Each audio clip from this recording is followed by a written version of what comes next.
Hi, I'm Kristin Slaughenhoupt, and I am a musician, a stay-at-home mom. I was a homeschool parent, and was actually 41 when I was diagnosed with my first breast cancer in 2007 in the middle of homeschooling, and also performing in the symphony, the theater, freelancing, and various chamber orchestras up in Florence. It was actually my husband and I who found it. Just rolled over one morning and I thought I felt a lump, but I really wasn't sure.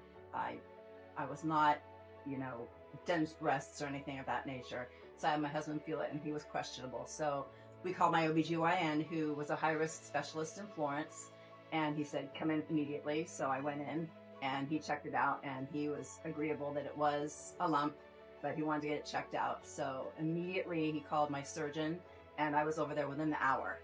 And they checked it, set me up for a biopsy, and within a few days we found out that yes, I had what looked to be breast cancer. So if I back up just a little bit, my mom was diagnosed also when she was 41 on the same side, which was kind of ironic. So we were really attentive to it. But when she passed away in '98, they did not have genetic testing available until just a few years after. What they did was what they call a BRCA test, BRCA1, and found out that she was positive for carrying that gene, and then ran the test on myself and my aunt. And my aunt was negative, who was her only sibling, but I was positive. So the BRCA gene sets you up for is you're at a higher risk of being diagnosed with breast cancer. And so that was my story at that point. But because of that, between my OBGYN, my oncologist, and my surgeon, we all decided for me to have a bilateral mastectomy, also with my husband involved in the decision making. And we decided not to do reconstructive surgery. And so what that meant was I was not going to go through the process of doing tissue expanders, which remain in you for a period of time to expand your tissue before they put in the prosthetic masses or growth to make you look like you've got breasts. And 10 months later, we found another lump, which was a shock. The first cancer, they opted not to do any treatment, chemotherapy or radiation, but because of the size of the mass. But so 10 months later, when we found the second mass and they did a biopsy on it, they found out that it was what they call triple negative. And at that point, roughly about 10 to 12% of breast cancer diagnoses were triple negative. It was very high risk. It's a very aggressive cancer. And all cancers have what they call a rating score. And for triple negative, they have what they call a Ki-67 score. And mine was 98%, which meant it was growing very fast. Had I had the tissue expanders in, my mass would have been behind the tissue expander, and we would not have found it in time to even consider having treatment. So it was totally a blessing from the Lord that we had opted not to do tissue expanders. And went in and I had my surgery. The mass was rather large, and as I said, it was growing pretty quickly. And we were set up for chemotherapy and radiation.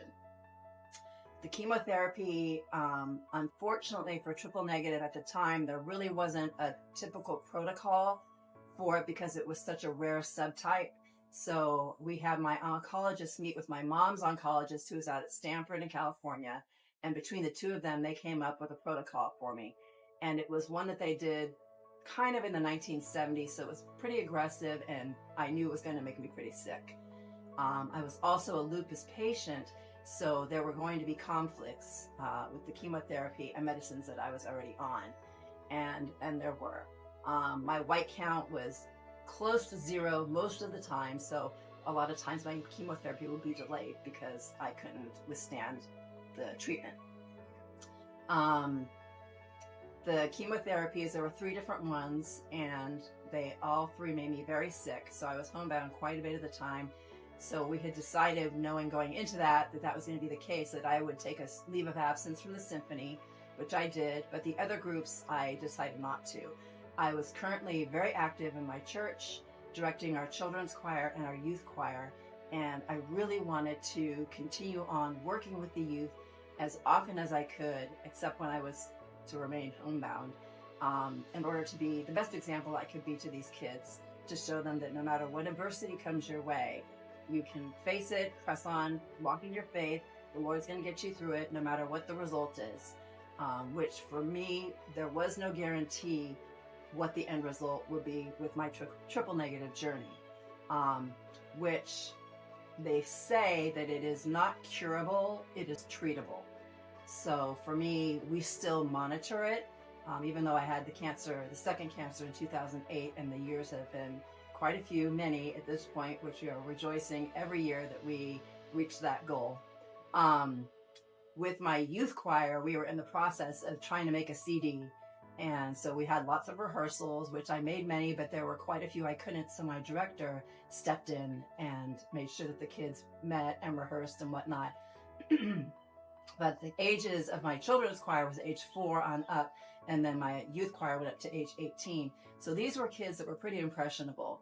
And I have to tell you, watching these kids step up and be supportive and encouraging to me during my journey was really something.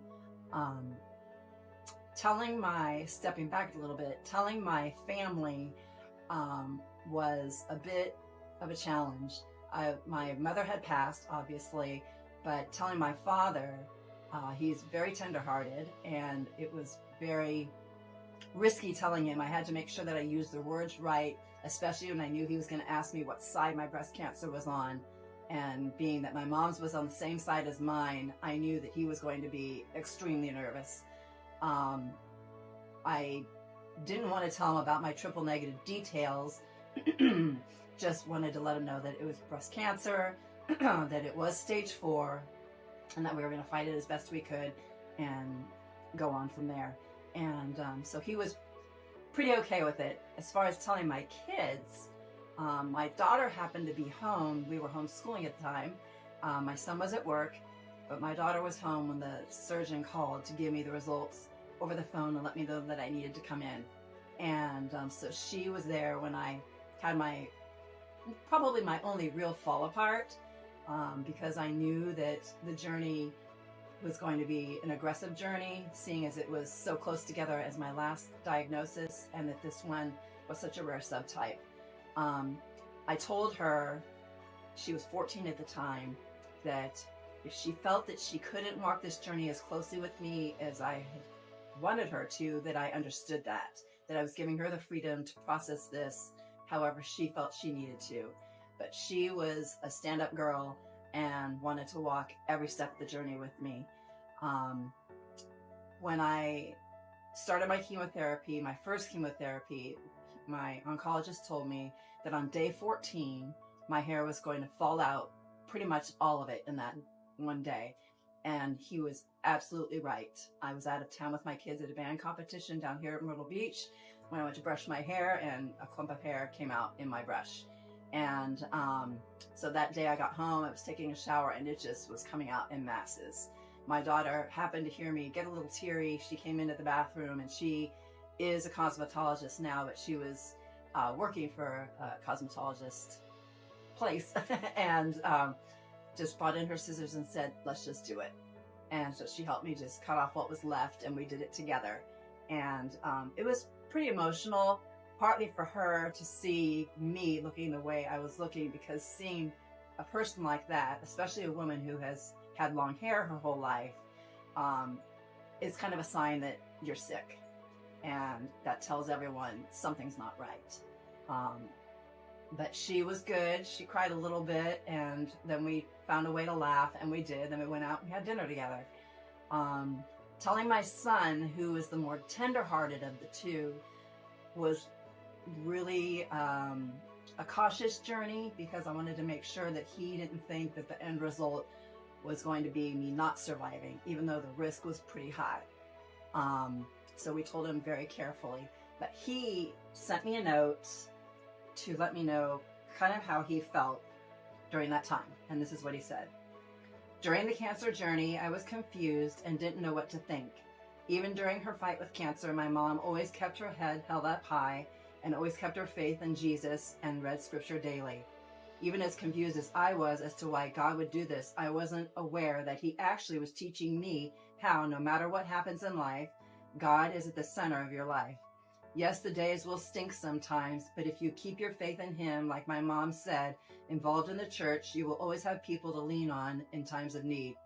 My mom's happy countenance during her cancer battle had an effect on many, including the one nurse who ended up asking her many questions about her faith and ended up getting led to Christ. While my mom was going through her cancer battle, she constantly reminded us that your attitude towards things in life will be seen by others, even when you don't see it. Her love of music, along with her love of service, was returned 10 times during our Love Notes concert. I had no idea how many people she had influence on until I saw the people in that room praising Jesus and loving on my mom. Thank you for inspiring us to be great leaders in our home and helping us through our walk with Jesus. In terms of the Love Notes concert, the community rallied together for us because during our journey, I was actually uninsured. My husband was between jobs, and so we were facing a financial obstacle. And the symphony, the chamber community that we worked with, the theater, and the theater singers all came together and put together a fundraising concert called Love Notes in Florence. And I think we had about 750 people there, and each various ensemble performed. So you had the symphony performing, you had the theater performing, you had the chamber orchestra, and the Masterworks choir performing, and it was really quite an event. At that point, I was pretty sick. I had been on chemotherapy for 4 months, and I had lost 30 pounds, had no hair, was down to a size 2, which for someone 5'10", that's pretty small. I had gone in for chemotherapy that day and had flunked my test that they do for your white count, so I wasn't able to have my chemotherapy. I was supposed to go home, but instead wore my mask and went to the fundraiser anyway and just stayed away from people as best as I could and enjoyed the concert. But my kids were part of it, especially my daughter who was in my youth choir. I didn't know that they were going to surprise me, and the whole youth choir got up and also performed a couple of pieces.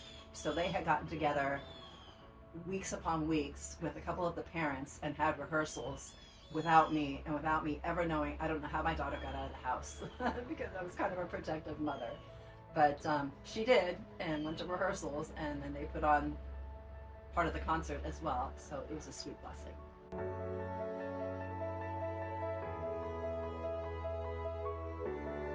For those who have been recently diagnosed, it's important to make sure you really trust and believe in your medical team.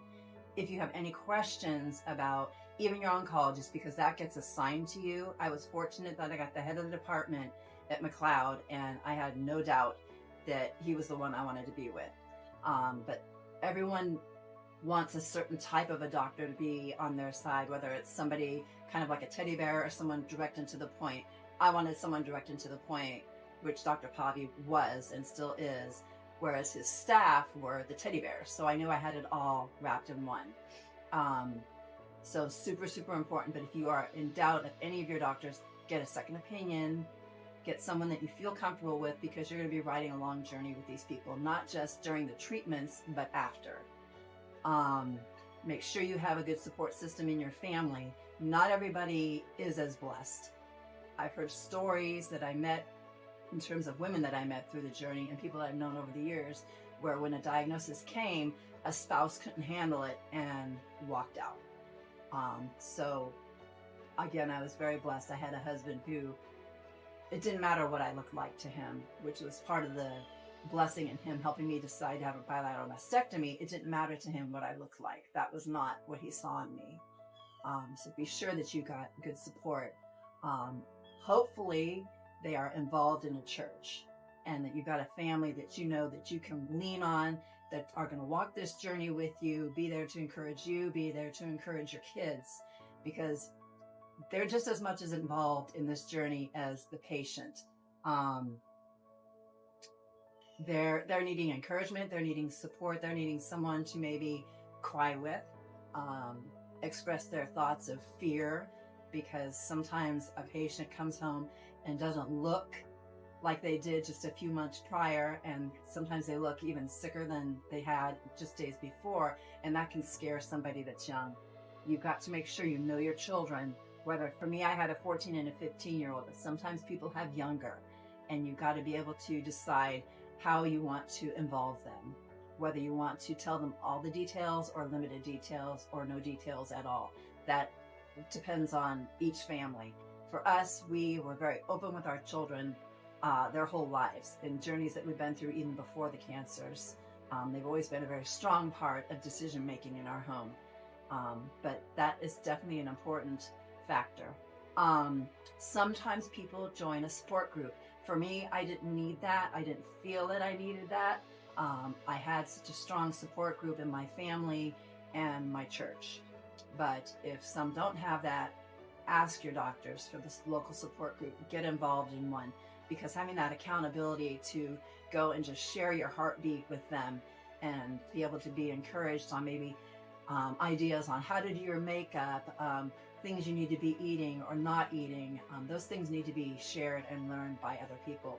For me, with my chemotherapy, I developed all kinds of major blisters and things in my mouth, so eating was really hard.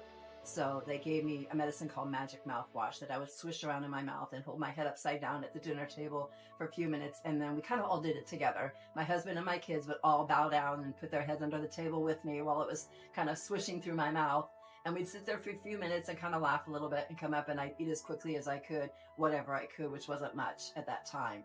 But you got to try and find a way to find the joy and the humor in it, because as hard as it is, you're still living life.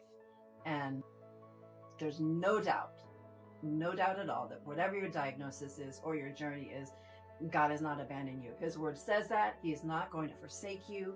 He doesn't, and he didn't. I am here to say I'm years out, and we still are watching it very carefully all the time, because it is such a high-risk cancer, and it can come back and be as aggressive, if not more aggressive. So because mine was stage 4 and on my chest wall, it had metastasized, so it can do, again, the same type of growth and attack. Also, for me, because I was a lupus patient, you have what you can have as an allergy to the sun. So going through radiation was a real journey for me. That was probably one of the bigger complications that I did have, because it burned me severely. So we had to take a break from it and try and let my skin heal and then get back onto it. So all of my treatment lasted between 9 and 10 months, which normally it's much shorter than that. But it was a long journey and a battle to fight. But I had such a good support system that I was really never alone. So on days when both of my kids were at work and I was at home alone, the phone might ring. Or for me, my kids hooked me up with Facebook, which was just becoming involved in the early to mid beginning 2000s, and that was a way for me to reach out to my friends. I didn't know how it worked.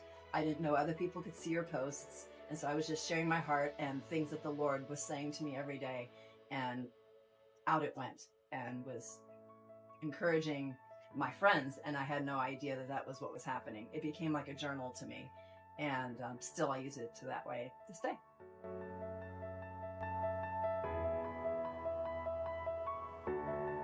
I kind of lived life one day at a time prior to my cancer diagnosis.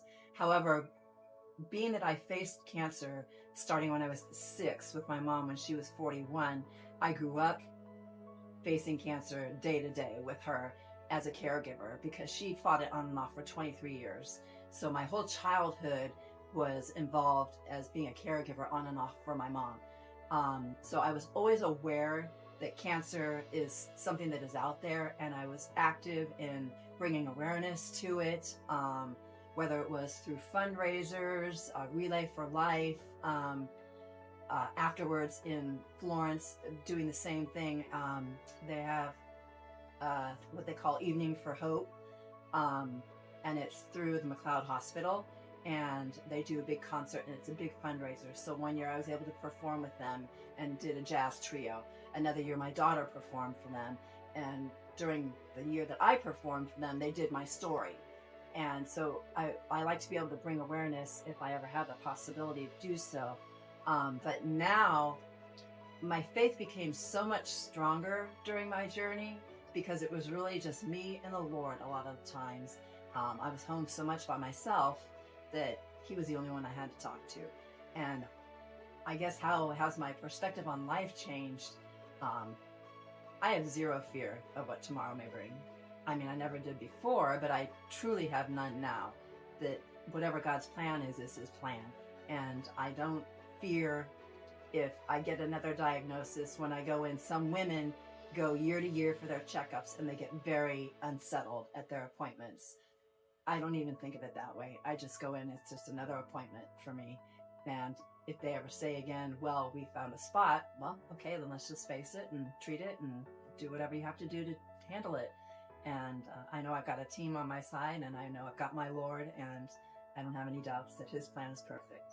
As far as things that I've learned, because I went through chemotherapy, one of the side effects was neuropathy, which is like a numbness. And so I have basically no feeling in my hands or my lower legs or feet. So for me, playing the flute is a test every week because I can't feel, and I have to just trust that my fingers are on the keys. But all that to say, one of my going scriptures through my journey was Proverbs 3:5-6, which is trust in the Lord with all your heart, lean not on your own understanding, but in all your ways acknowledge him, and he'll direct your paths. So he is still directing my steps in serving through music, but he's directed my steps in many other ways in serving him. So for any women out there that are wondering, because their life might be significantly changed after the fact, how is God going to possibly use me now? Just wait. It's exciting because he's going to use you maybe in ways you've never even thought you had possible to do, maybe serving as a speaker in some way.